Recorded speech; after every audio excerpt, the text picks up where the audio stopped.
Hey everyone, it's Strange Michael. I hope you're doing well today. I think I burnt my tongue while I was eating lunch, so I may very well be lisping my way through this review and the next review. We'll see. Anyway, for right now, I'm going to continue my reviews for the Hellraiser franchise. This one is kind of titled, but like pre-subtitled after the original book from Clive Barker. Clive Barker did not come back to direct this one.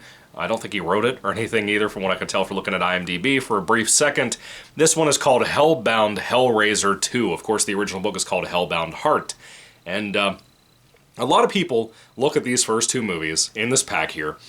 Maybe not in this pack, but they consider the first two films the best of Hellraiser of all time. I'm not one of those people, so that should immediately introduce you to where I stand about this movie. Hellbound Hellraiser 2, in a lot of ways, really improves on that original movie right here. And yet, in other ways, it falls to being even sillier sometimes. Now, I don't hate Hellraiser or Hellraiser 2.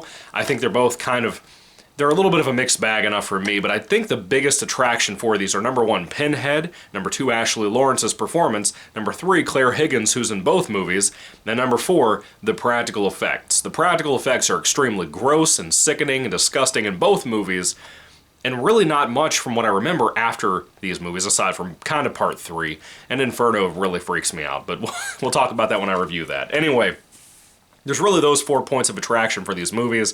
I don't really think the directing is their biggest strong suit a lot of the time. I don't really think that... My drink is making that clicking noise a lot of canned drinks make. I'm sorry, it's distracting me. I have to move it. This movie, to me, it does what a sequel should do. It takes the lore of the original movie and really expands upon it. Think of The Dark Knight coming out of Batman Begins, that's typically my excuse I use, or something like Empire Strikes Back, Return of the Jedi coming out of Star Wars, or A New Hope, or whatever you refer to it as with your age.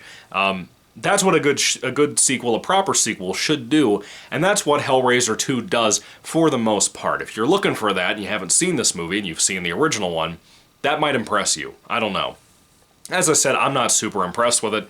Never really have been. There are certain things here and there that I like, but to really get into the story first and foremost, by the way, this came out in 1988, 1 year after the original movie. How in the hell did you put a movie like this together a year after the original?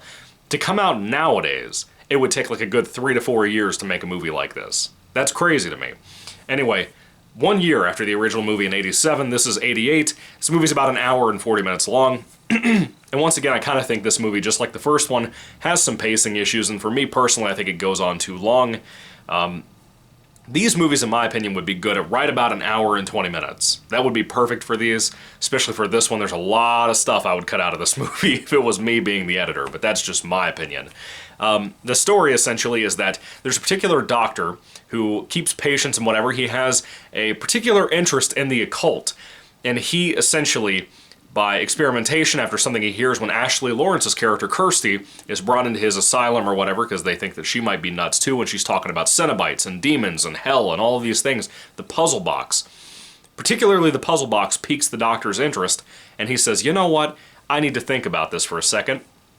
Takes the puzzle box, takes a lunatic, puts him on a mattress, and this scene is gruesome, dude.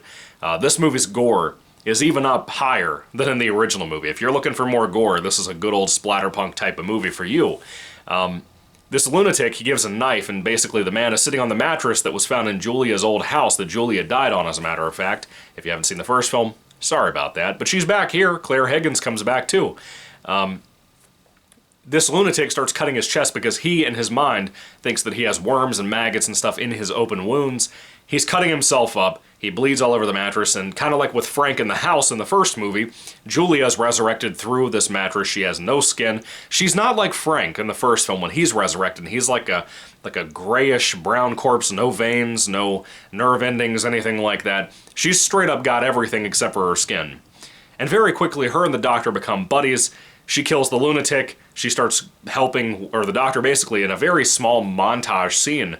Not even a full-fledged montage in the traditional sense, but basically he gives her a bunch of victims, just like Julia did for Frank in the original movie, and she gets her skin back. And they are essentially on some kind of killing spree. The doctor wants to see the mysteries of the, well, not even the mysteries, kind of the urban legends and whatever that Julia promises him are real, and he kind of believes it now because of her resurrection. He wants to see hell. He wants to explore it. He wants to understand what a Cenobite is, what the puzzle boxes are, what this rumored Leviathan thing is. Now, I myself think that the Scarlet Gospels that I just read, which is the first Clive Barker sequel ever made to the book, it's really the only one he considers canon, aside from Hellraiser The Toll, which is a short story. It's about 70 pages long, written with Mark Allen Miller. I reviewed all three of the books on my channel called Mr. Wildboy94, in case you want to go check that out. Now, this is the thing.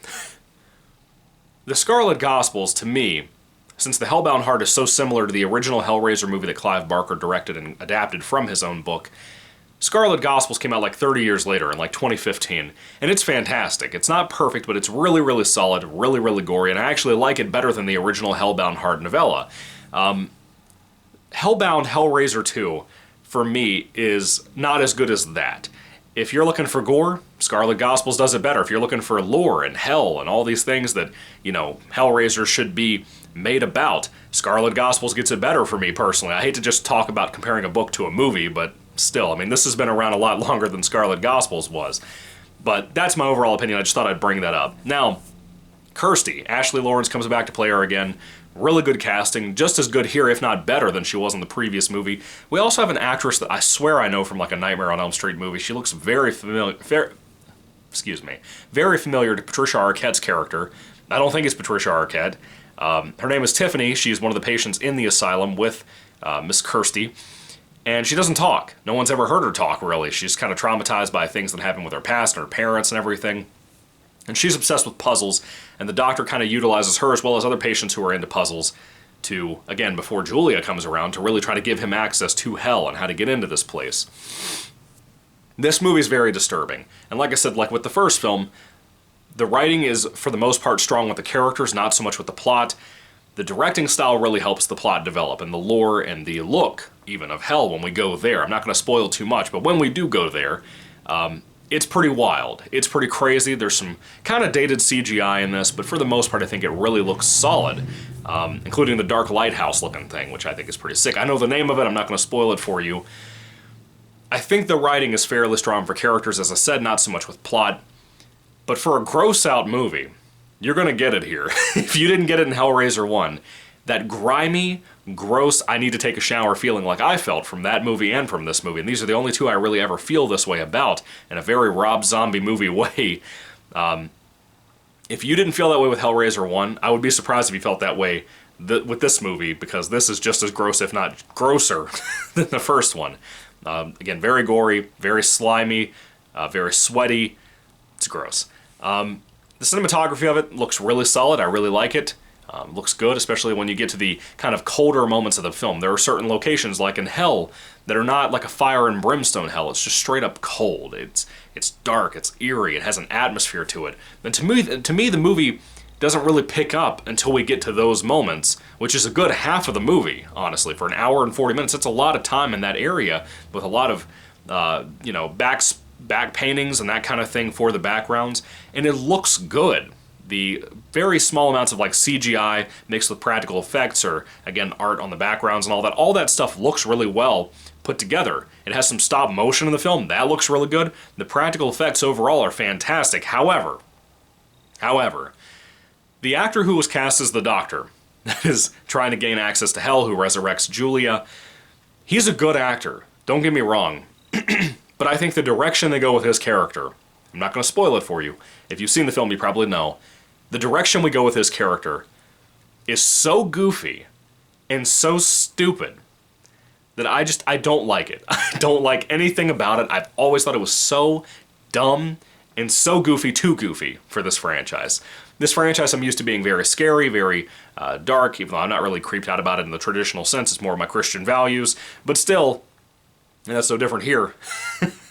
I hate the direction they took this wonderful actor for the Doctor and took him to later on in the script. I think that's awful. And again, this one maintains that feel of a very opera-esque horror movie, like the original film. I mentioned that in my review for the first movie. The rest of the films, from what I remember, don't really have that feel. They kind of go in more of a slasher direction. These first two movies are very operatic, And I don't really like that. That's not really my kind of thing. It might be for you guys, it's not for me. Maybe that's why a lot of the traditional Hellraiser fans love these first two movies, because they have a feel that I've never felt in anything else, movie-wise. That's unique, yes, but is it good? Not for me.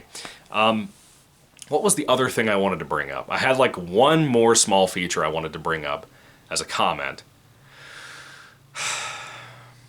I think that's it. I think it's it. Claire Higgins is back. She has long hair. Looks even more beautiful than in the first film. She's really good as Julia, just so you know. Oh, I forgot to tell you, too. One of the reasons Kirsty wants to get into Hell is not just the fear of the Cenobites and whatever. She also gets a guy that's skinned in her room that apparently is her father. And he wrote on the wall in blood, "I'm in hell, help me." That's horrifying. That is horrifying. If you had seen that happen to your family member after they had died, that would traumatize you. And I think it's genius. It's a genius lure to get Kirsty to go back into the hell with Pinhead and all these other Cenobites, which in turn now makes me want to talk about some other things. The casting for the Cenobites. The Cenobites that we saw in the first film are pretty much all back. The Chatterer, the chubby guy with the sunglasses, the weird ring lady, and then Pinhead with Doug Bradley. All of them are cast well. Doug Bradley, they do something with his voice here that I don't really like all that much, but he himself is good. He looks good in the makeup. And the big thing, though, with this movie that I forgot to bring up, I just remember what I was going to say, this movie has a very big focus on the making of Cenobites, which is kind of cool for people who are big fans of the lore. As far as I know, we never got to see any of this. Not in the books, not in these movies, not in any of the sequels. I don't know about Judgment, but I don't think any of the sequels ever covered any of this stuff. So for people who are fans of that and want to know how, like, Pinhead became Pinhead, you get that in the prologue of the movie. You get a little bit of back history on him specifically, and some of the other Cenobites too, and that's kind of nice to an extent, because they're like the draw for these movies, you know what I mean? Overall, practical effects are good, as I said. The music is the same thing from the first film. It's scored very well, very beautifully, really enriches this movie and really makes that atmosphere really develop in a lot of great ways. If you're looking for that, again, mixed with that opera feel to these first two movies, you're going to get that here. That music's really going to, you know, make a really solid watch for you. Now, the rating. Hellbound Hellraiser 2. Again, as you can tell, I'm a very wish-washy fan about this one. In some aspects, I like it more than the first film. In a lot of ways, I think the basic storytelling of the first movie is a lot better than this. Both are very gory, both are very gross, like I said. Performances all around are really solid in both movies from pretty much everyone. But there are so many wasted or just plain-out bad ideas, mainly with the Doctor character, in this movie, that I can't help it but just dislike it more and more as it goes along. And it feels like it's a longer film. It is a longer film technically, but it feels like a longer movie. It feels like it. You know, I can watch Empire Strikes Back and Return of the Jedi and they fly by. I can watch Revenge of the Sith and it flies by. Attack of the Clones, as goofy as it is, I can love it and it flies by. This, no. This doesn't do that. So anyway, if I had to rate Hellbound Hellraiser 2 on a 5-star basis, I would give it like a 3 out of 5 stars. It's very, very mixed. It's a very... it's a little bit of a mess of a movie, in my opinion, but it does have some really good things in here. Some really good things. I don't want it to seem like an entirely negative review. I like the Cenobite stuff. Doug Bradley is here. Main cast is pretty much back. They're all great. Have some cool cameos from the first film. That stuff's really good. I really love it and appreciate a lot of moments in this, and I love the kind of fan service it does for people who are fans of the first movie coming out a year after. Why would you not do fan service for that movie? But the expansion of the lore is nice. Some of the special effects are really, really nice. The practical effects are wonderful in pretty much every single scene. The showdown at the end, and again, a lot of the other things I complained about are stupid. It's just plain and simple stupid, in my opinion. They have not aged well. I don't know where fans are coming from with that, but I'm sorry, guys. If you disagree, put your thoughts and comments down in the comment section down below. I would love to hear what you guys have to say. But I still think a 3 out of 5 stars is relatively positive. It's just slightly above average to me. Not by much, but it's very, very average for the most part, in my opinion. Maybe it would have been different if I had seen it back then, but I've seen so many movies, and I haven't really seen anything influenced by Hellraiser 1 and 2. Really, honestly, have you? I haven't. As many movies as I've watched over the last 20-something years that I've been alive. I don't even know how old I am anymore.